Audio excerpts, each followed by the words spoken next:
This question is, what sort of freedom do Buddhists experience which is not enjoyed by the followers of other religions? Do you think that you really enjoy some sort of freedom by following this religion? Actually, you do not know. You do not appreciate, because from the very beginning you had been experiencing this freedom. When we analyze our way of life, we can understand clearly we are free. This is a free religion. That is why in the West, people introduce this as a religion of freedom and reason. This is not the religion of free thinkers, because many of those free thinkers do not know how to reason out. They are skeptics. A skeptic means they are not ready to face facts. They have their own skeptical ideas lopsided. So here, this religion gives full freedom for you to think freely without depending on any authority, any holy book, any God, any teacher. This you cannot find in any religion. Always they are bound to follow certain laws, certain commandments, subject to certain punishments, and it is compulsory that they must believe or they must accept, and they must depend on their holy book. They must depend on their God, whether they can understand or not. They must depend on their guru, their teacher, their master. But in Buddhism, you cannot find any of those restrictions. Because of this freedom, many people take the advantage and take this religion very loosely, without upholding or without giving due respect. Now when we refer to one of the discourses, we get a lot of information to support this idea. What sort of freedom the Buddha has given to us. So in simple language, I can tell you this much. The only religion, the only religious teacher, only founder of a religion who has given so much credit to human intelligence. Remember this. The Buddha never thought that we cannot understand. We cannot think. He knew we can think, we can understand, but unfortunately our minds are deluded, clouded, misled, confused. That is why he wanted to give some ideas how to remove these disturbances, mental hindrances, to see things through proper perspective, to understand. the real nature of life and the world. Now we can see the difference. But all the other religions preach and teach and introduce that our duty or their duty is to obey, to listen, to pray, to worship, whether they like or not, whether they can understand or not. The Buddha did not agree with this method. There are 10 advices given by the Buddha in, can you mention the name of the discourse? In which sutra? I'm sure you have heard more than 100 times. Kalama Sutra, the name of the discourse. Kalama means a name of a place. A group of people from that particular place, young people, approached the Buddha and asked this question.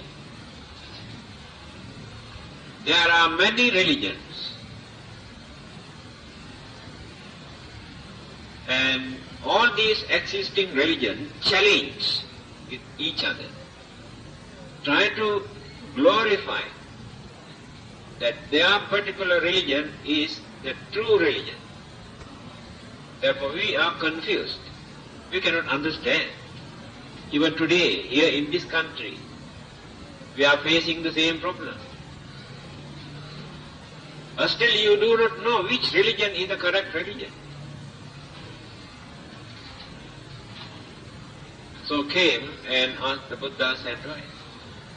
So he did not say Buddhism or the Buddha's teaching is the only correct religion. He has given 10 reasons for them to think, consider and understand.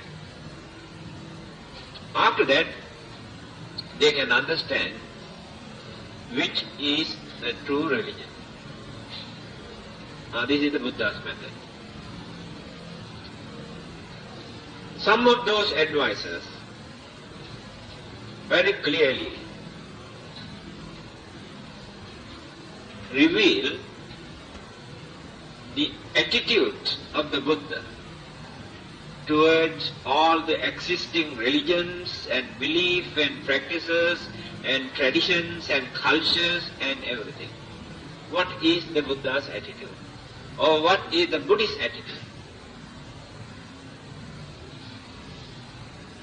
He says, people follow and maintain various beliefs as their tradition. It is natural. Whether they can understand or not, whether they appreciate or not, whether they like or not, what they say, oh, this is our tradition. Then the Buddha's advice is, don't follow your tradition simply by thinking this is our tradition. Therefore we are bound to accept it. You have mind to think and understand and observe. If you think, your belief, your practices, your traditions are meaningful, useful, accept. If not, there is no reason for you to maintain, give up. This is the first advice. Again he says, at once when you look at or when you listen,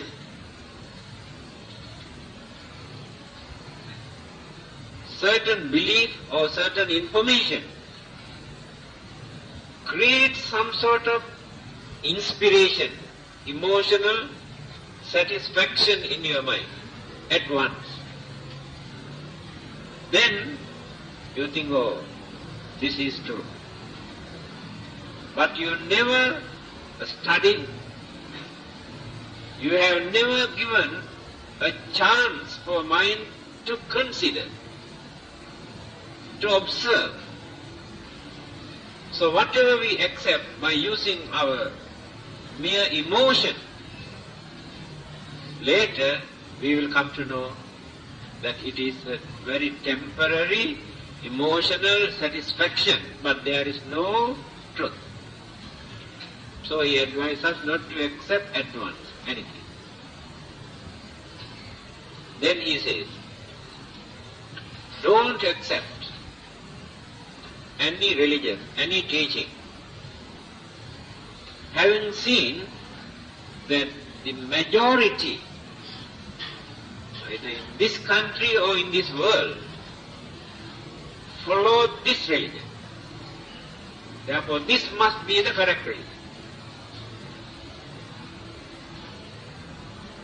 You must understand, majority here in this world actually not understanding people, not intelligent people, not good people. Therefore, we cannot find or we cannot follow the majority to accept the truth. Again, when he referred to the Buddha, in his teaching he says, Dandha Bahu.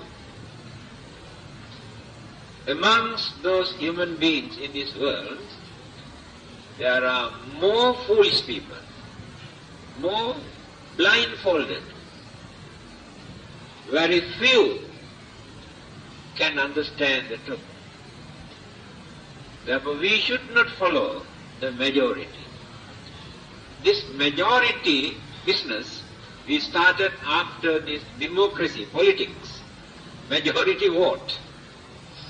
That is not for us to find out the truth. That is for political power and authority. So we cannot apply this for us to accept a religion. So don't follow the majority. Again he says authority. If you follow the orders given by the authorities who maintain a religion, one day you get into trouble. Because you do not know who these authorities are, their mentality, their intention, their motive. So don't follow any authorities blindly, thinking they are the authorities. Our duty is to follow them, religious authorities. But all the others follow them. The Buddha says, don't follow the authority. If authorities are correct, genuine, then you can understand they are right, then accept. Then don't follow any teachings, thinking the master or the guru or the teacher who introduced this teaching, this dharma, this religion, is a very powerful man. By considering, thinking of a person, you should not accept a religion. All the others say, you must follow and worship and pray only to one particular person. If you worship others, it is a sin. See the difference. What sort of freedom you are experiencing. How they have blindfolded you, misled you.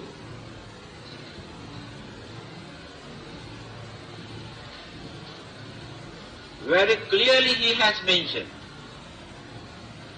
you should not accept my dharma, my teaching, thinking the Buddha is a great man. If you accept the Dhamma or religion by considering in this way, you never realize the truth. Just you follow that man. In fact, we Buddhists remember this word. we Buddhists are not the followers of the Buddha. Do you know that? Simply we say we are the followers. We are not the followers of the Buddha. The Buddha did not advise us to follow him.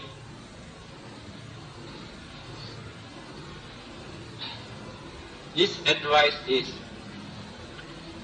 consider the advice given by him, practice and see whether it is true or not. Then you can understand. Not necessary to follow the Buddha. Not necessary to depend on Buddha. So we are not the followers. We worship, we respect, we honor him by knowing he is an enlightened teacher who has paved the way for us to understand the truth, to find out our salvation. Because of that we respect him. Otherwise we are not the followers. But all the others are the followers. Just follow. Then don't depend on your holy books, your scriptures, thinking the authority is here in the holy book. For anything people say, they can say, oh, it is recorded in our holy book. Who recorded all these things? Written by God or written by the Buddha? Who recorded them? I remember many years ago, there was a religious forum at the University of Malaya. On Buddhists and Christians and Hindus, Muslims, 4 speakers. The subject was the concept of God. They expressed their opinion. After their talk, one student got up and asked these questions. He said, when you study science and technology and modern subjects, we can understand many things in this world. But the same thing that we study through our scientific subject, when you study through our holy books, religious books, we find those informations are not acceptable. We feel these things are dogmas and superstitious belief. Therefore, how can we accept what is recorded in holy books? If we cannot agree and accept and understand, so how can we accept it? Now, which one are we going to accept, whether the holy books or the scientific discoveries?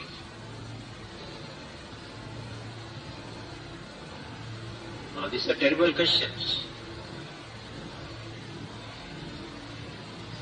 Muslim speaker was a very understanding man, very learned man.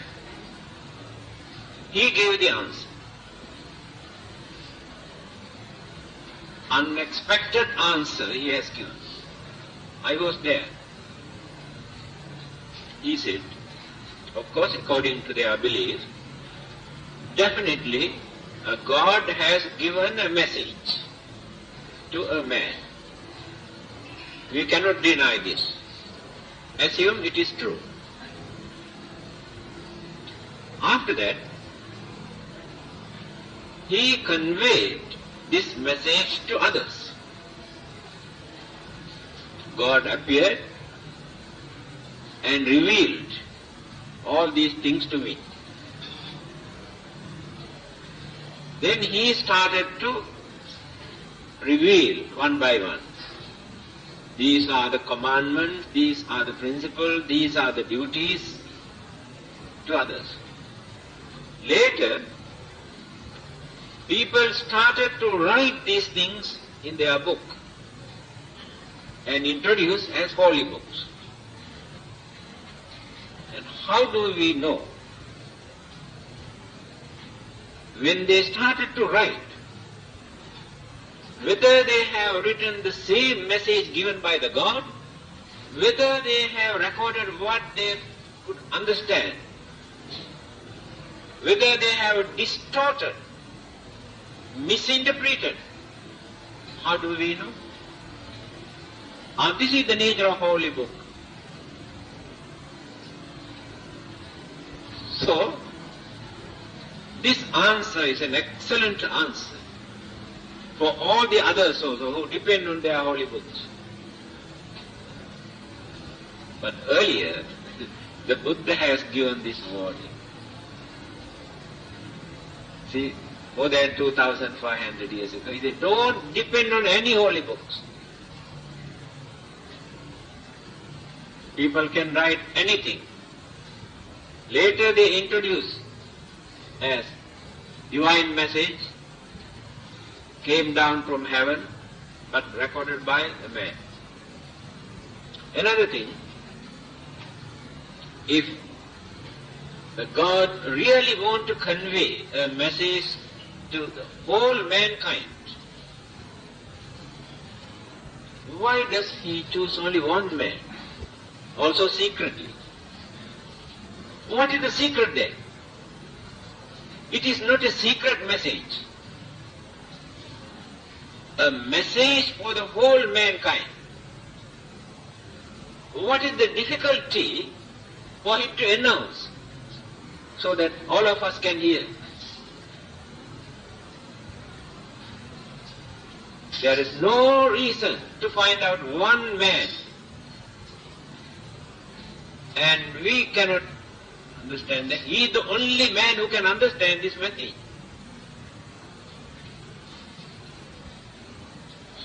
Why he revealed this secretly? That is what the Buddha said. There is no secret doctrine in my teaching. No secret. Everything is open. So don't depend on your holy books.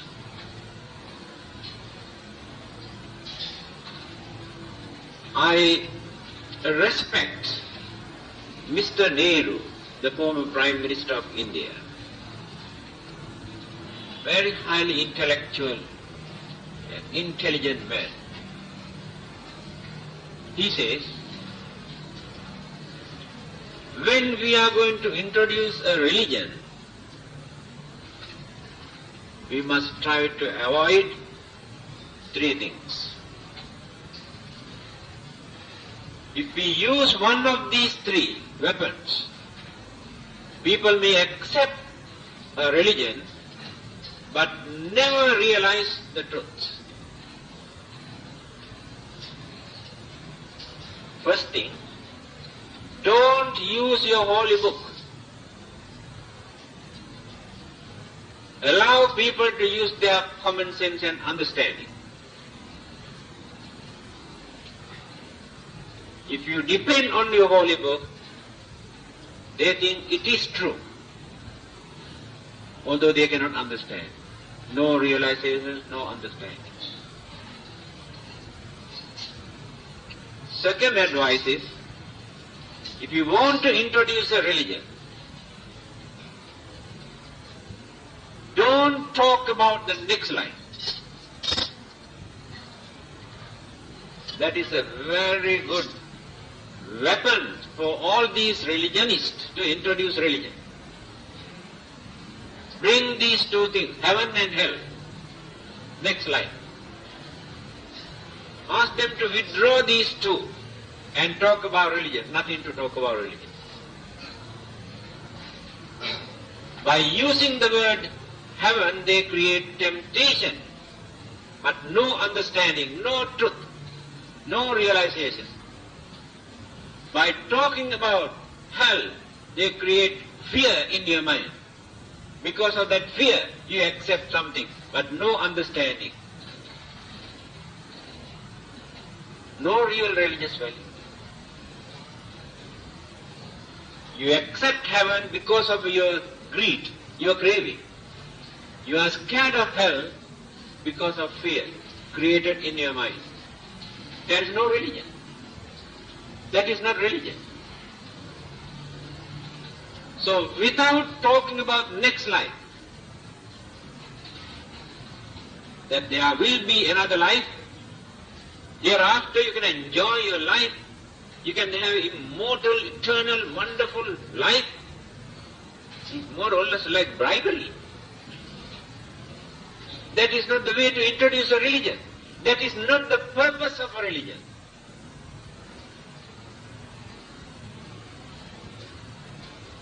First and foremost, our duty of a religion is to teach us, train us to live as cultured, civilized, harmless, honest, understanding human beings. If religion cannot do this, what is the big idea of promising to send us to heaven? How can they do that? If they cannot train us to live as real human beings on this earth, how can they send us to heaven after our death? They are bluffing. If Buddhists preach in this way, try to introduce Buddhism, don't accept this type of Buddhism. That is not the way how the Buddha introduced. We have to start from the beginning. Now here, when those young people came to see the Buddha, they say they don't believe that there will be another life hereafter. The Buddha said, don't worry about it. Why do you worry about it? Whether there is another life or not, it is immaterial. You must know your duties, your responsibilities, your obligations to fulfill while you are living here in this world. Then, if you fulfill these duties without neglecting them, that is more than enough for you, whether there will be another life or not. Why worry about another life? Here you are willing to suffer, torture yourself in order to go and enjoy your life in heaven. See how stupid people are. You are willing to burn, willing to cut, willing to suffer. For what? To go and enjoy your life in heaven after your death. Now there is no such religion taught by the Buddha. You can lead very normal life. In fact, there is nothing to change in your life. To practice this religion. If you don't like, it's not necessary to worship if you don't like. So what is the most important thing? If you can lead a respectable life, harmless life, then religion is there. That is called religious life. Then you can have nice food, you can have nice dress, you can have nice houses. If you can afford, you can have nice motor cars. You can enjoy your life reasonable way. You can indulge, you can please all the senses without harming others, without bluffing others. That is called respectable. Buddhism never say it is wrong. Buddhism never say that you go against any religious principle. See what sort of freedom you are enjoying. So not necessary for you to behave like animals when you come to practice a religion. You can stand like gentlemen, not like worms of animals. Even when you come to a place of worship, not necessary for you to behave like animals. Gentleness is the important thing. Full freedom is there. But you are learning how to maintain your human dignity. If these good qualities are not there, then what sort of religion is there? You can say you pray, you worship. Is that the purpose of a religion? Then, few more. How to choose a religion? Don't listen to others. Hear, see. People come and tell you all sort of cock and bull stories. You know, there is a master, there is a guru, there is a teacher who can cure all your sicknesses. Very powerful. He can perform miracles. This is the way how people spread rumors. But when you analyze, when you associate very closely, there is nothing. People spread all these rumors. If there is anybody who can cure all our sicknesses, government can close down all the hospitals. Doctors have to close down their dispensaries because that religious teacher can cure all their sicknesses. People believe this kind of thing. That is what the Buddha said. Don't listen to those people, what they say. So when you consider all these things, you can understand how the Buddha has given full freedom for us to judge, measure, consider it, to understand, without depending on anybody. That is the highest freedom. Furthermore, as Buddhists,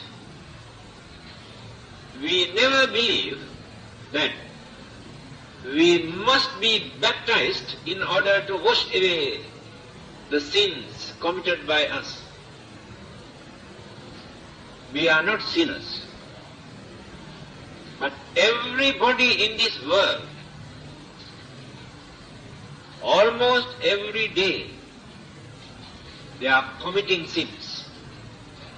It's not the original one.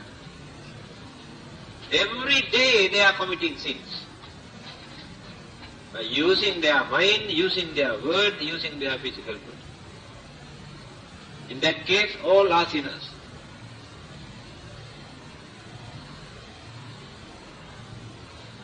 We have no such guilty feeling. But we know we make mistake. And we know why we make mistake. We make mistake because of our ignorance, misunderstanding, greed, our jealousy, anger.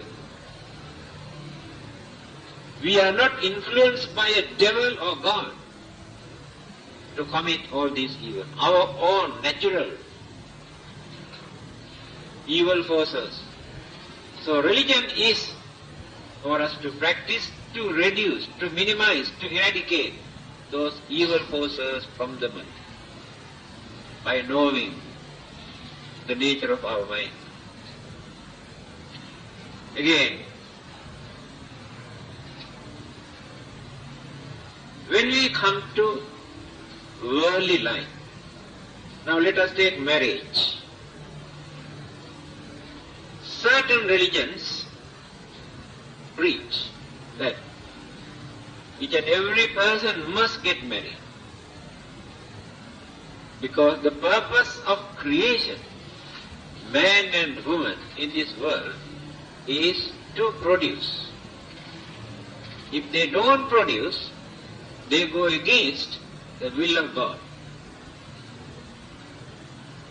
So they go on producing and producing and do not know the limit. Now what is happening? By following the advice given by the God, they are going on producing. There is no such teaching in Buddhism that you must produce. There is no such religious law that you must get married. There is no such law that you should not get married or you must get married. It is up to you. That is called freedom. One religion says you cannot get married. Another religion says you must get married. Buddhism says it is up to you. If you don't like, keep quiet. So much the better. Religion never interferes. If you like, get married, go ahead. But when the troubles and problems come, don't grumble. That is Buddhism. Now see what sort of freedom. After your marriage, one religion says you must produce children. It is a religious law. If the first wife cannot produce children, then you can have number 2, number 3, number 4 until you get especially a son. This is religion. There must be a son. Buddhism never says, never talk anything about your marriage, but advice, given necessary advices how to lead a peaceful married life. Never talk about children, it is up to you. If you like children, you can produce 1 or 2 dozen, so no harm. That is your business. Religion has nothing to do with this. If you don't like children, you can have family planning, birth control. Religion never interferes. Now another big problem. Religions divided into 2. One group say we cannot practice family planning, this is against the will of God. But churi they are doing it. Everybody is doing it. But Buddhism never says that we cannot practice family planning, because we never violate any religious principle by practicing it. We never break any precepts by following the family planning. For our convenience, we practice it. We never harm anybody. So there is nothing to go against with religion. Now see what sort of freedom is there. Then, when we die, one religion says you must be buried, cannot burn, cannot cremate. Another religion says you must be buried, cannot burn. Or the other one says you must be cremated, cannot bury. In certain countries, facilities are not available. Enough lands are not available for burial. Now let us go to Hong Kong and see what is happening, where people bury those dead bodies. Now here you can understand what sort of freedom we can experience as Buddhists. So we can adjust, arrange all our activities, day-to-day life, according to our convenience, facilities, without becoming slaves to any religion. If you like, we can burn or cremate. If you don't like, if the facilities are not favorable, we can arrange burial. Buddhism never interfered. That freedom is there. All right? Assume that we have cremated, burned the dead bodies. After that, another argument about the ashes. What to do with the ashes? Some people say we must throw into the water. This is a Hindu tradition originated in India, nothing to do with Buddhism. But no harm. To us there is no religious significance. Those who like to throw into water can do so, no harm at all. Some others like to keep these ashes in a temple. When you study the teachings of the Buddha, there is no religious significance at all, no meaning at all. Don't get angry with me. You spend so much to keep these ashes. That is only to respect your father, mother, grandmother, or so and so. Otherwise, no religious significance at all. That freedom is there. Why? Why there is no religious significance? Now we have 4 elements in our body. You have heard this. We have solidity, this bones and muscles, solidity. We have fluid, blood and all sort of fluid. We have heat, energy. We have wind. These 4 elements. Immediately after our death, 2 elements completely disappear. No heat, energy, no wind or motion, completely disappear. Now remains only 2 elements, fluid and solidity. After a few days or few months, fluid also completely separates. And no flesh, no fluid.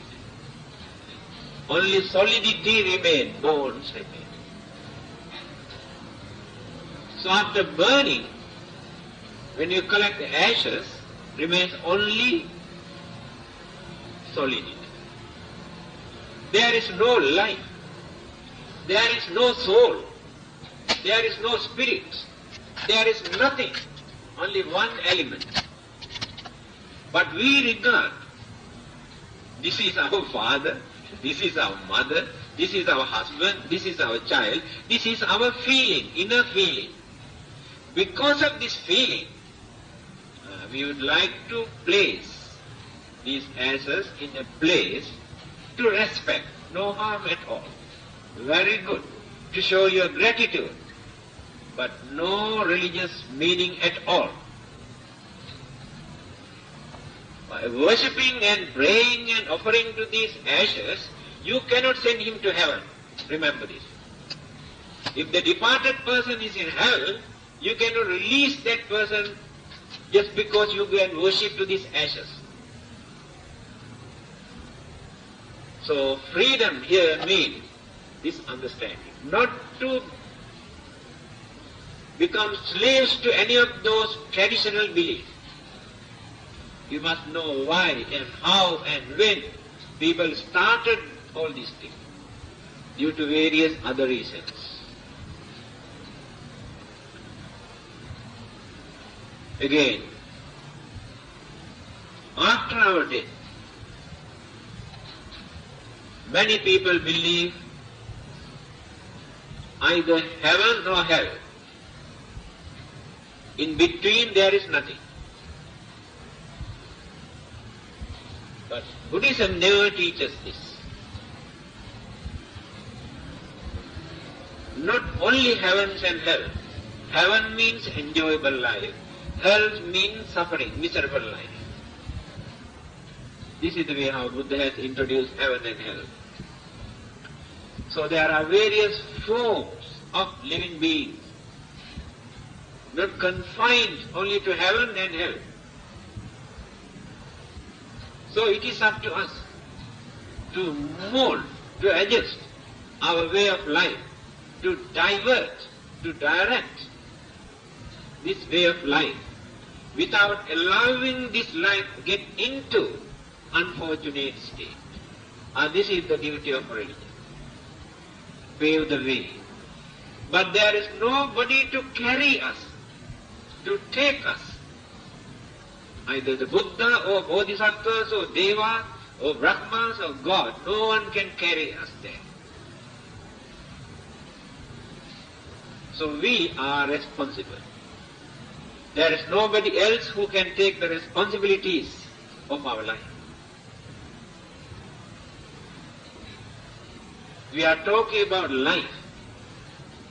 Others can take responsibilities to provide food, to give money or shelter or clothing or medicine. Life is something else.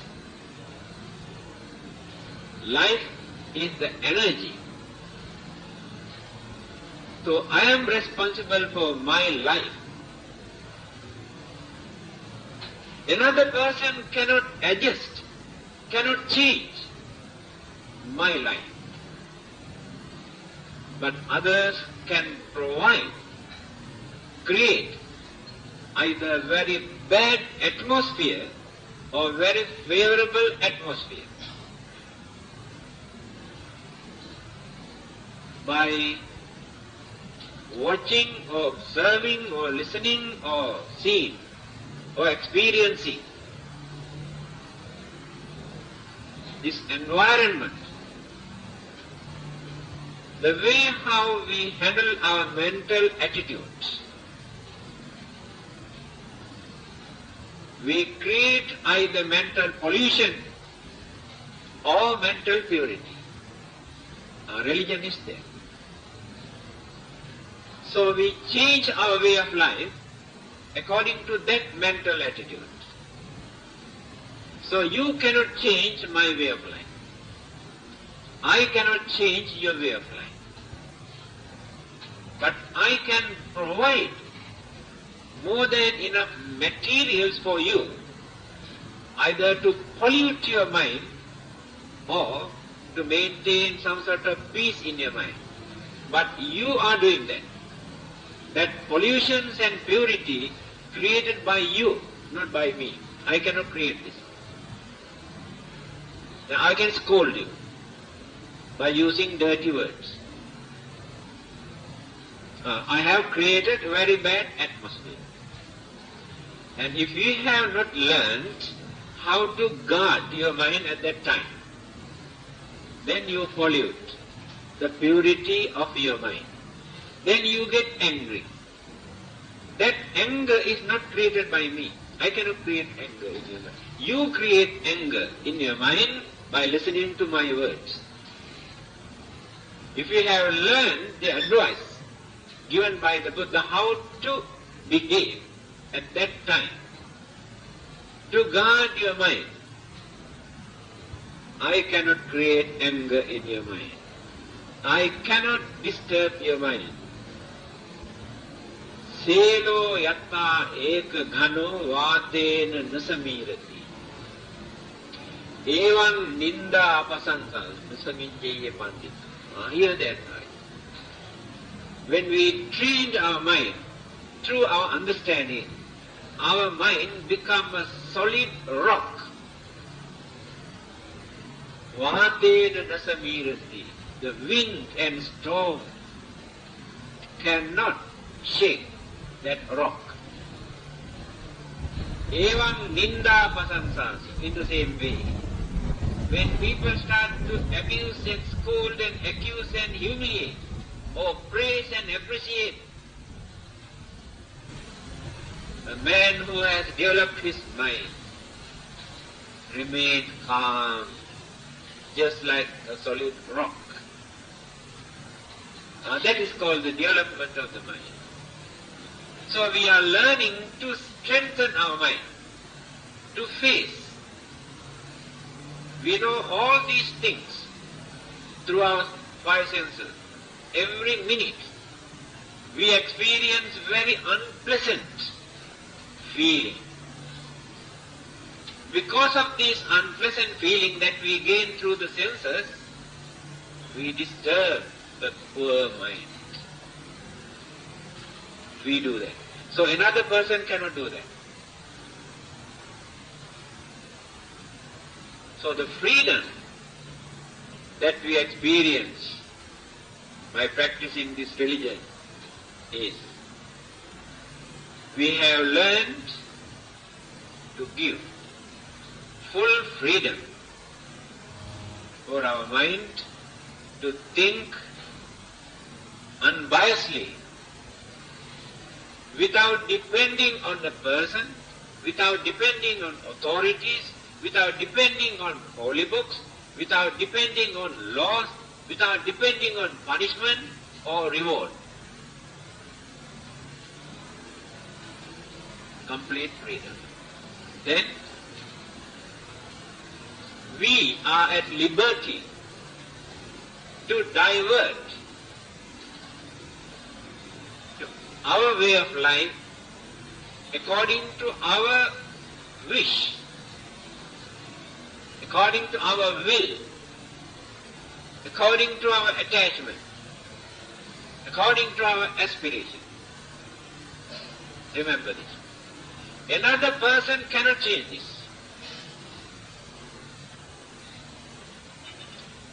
By doing some meritorious deeds, some services to others, we create this aspiration, will, or ambition to be like this. But we should not be crazy for sensual pleasure or enjoyment,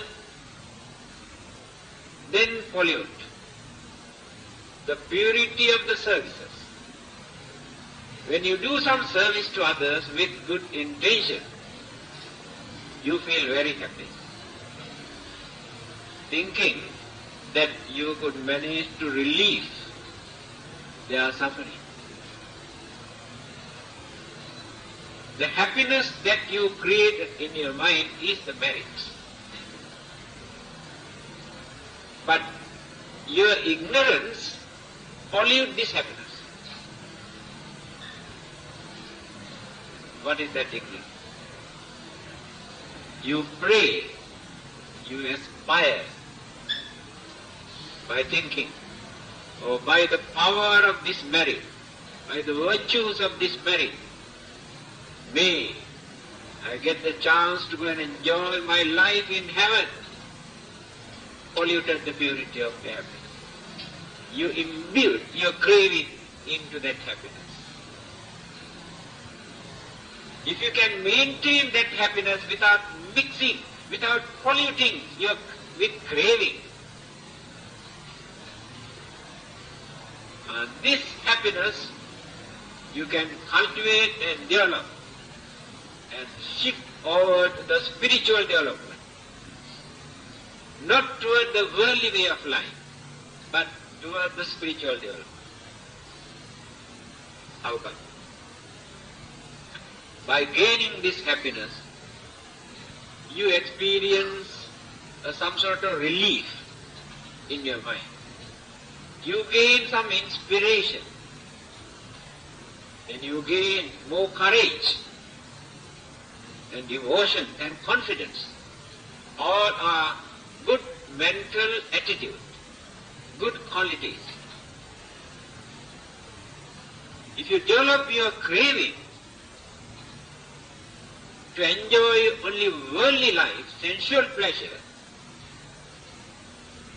that craving, no doubt, provide, fulfill your ambition. But while experiencing your worldly life, enormous troubles and problems and worries and difficulties you had to come across. Nobody knows. Right, I'll explain. After donating say, few $1,000 for a good project or worthy cause, then it is a meritorious deed. And you develop your ambition, your craving to be born in a very wealthy, rich, multi-millionaire's family, to be a son of a multi-millionaire. That is your ambition. Yes, you can give. You can do that. There is no difficulty. You got it. Assume you got it. Now you are a millionaire because of that meritorious deeds. Your idea is to enjoy your life, isn't it? Otherwise, for what purpose? So after becoming a multimillionaire, that poor man had to come across so much of worries and sufferings and disturbances and unhappiness and jealousy and anger. Nobody knows. His life also in danger. People are waiting to kidnap him. And you can understand how they torture them. And what happened to their property? How many millions they have to donate to save their life? Life is in danger day and night. Where is happiness? But you pray for this. After that, the next life can become the most miserable one. Because no happiness in that life. Always in fear. Greedy for the property. Can go down and down and down. Assume you maintain only happiness without creating such ambition that you want to become a son of a multimillionaire. Only happiness. I feel very happy. I have done this service to others. They are enjoying their life because of my service. Throughout your life you can enjoy this happiness. You have not polluted this happiness. Created purity in your mind. Because of that happiness in your mind, you had a better chance to be born or to gain a very peaceful, contented life. To lead a peaceful life where you can develop further and further your spiritual way of life, where you can experience more peace, more happiness, more satisfaction in your life. So it is up to you to decide. So learning is important to know how to divert our way of life towards which direction. Having seen what sort of troubles and problems and worries and difficulties they are facing day and night, and how others experience peace and satisfaction through their renunciation, then we can think unbiased. We can reduce our grace, our greed. The more we reduce all these defilements, sediments from our mind, the more we can have peace, satisfaction. The purpose of life is to reduce our suffering. We come into existence in this world with worldly condition to suffer. This suffering starts from the very beginning, in the mother's womb. Sufferings and sufferings. Then the mother and the baby both are in real hell. Nothing but suffering. Life also in danger and uncertain. After giving birth, in spite of various kinds of suffering. And again, what kind of suffering this mother and child both have to face, tolerate. But they can tolerate because this is the worldly condition and the nature. Sufferings and sufferings and suffering, so they are used to it, they think their duty is to suffer. Then they tolerate. But when another person look at, through another angle, can see how they suffer. Then go on developing and developing and developing what sort of responsibilities, duties, suffering, miseries, disappointment, disturbances, unhappiness, up to the end. The one day, die. Again, unhappiness, disappointment, worries, grievances. After our death, again, uncertainty. Nobody knows where we go. Nobody knows what will happen to us. Whether we go to hell or become animals or ghosts or devils or devas or humans, nobody knows. Again worries. Where is the end of it? All these things we can understand. When you use our free mind without depending neither this or that.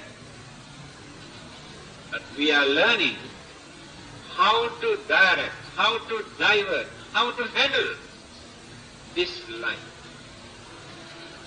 And that is why we need a religion like this. But remember,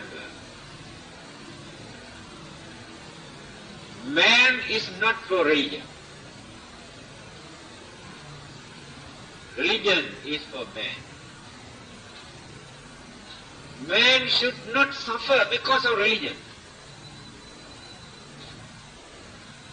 Religion is for us to make use of, for our betterment, for our peace, for our satisfaction, but not to suffer.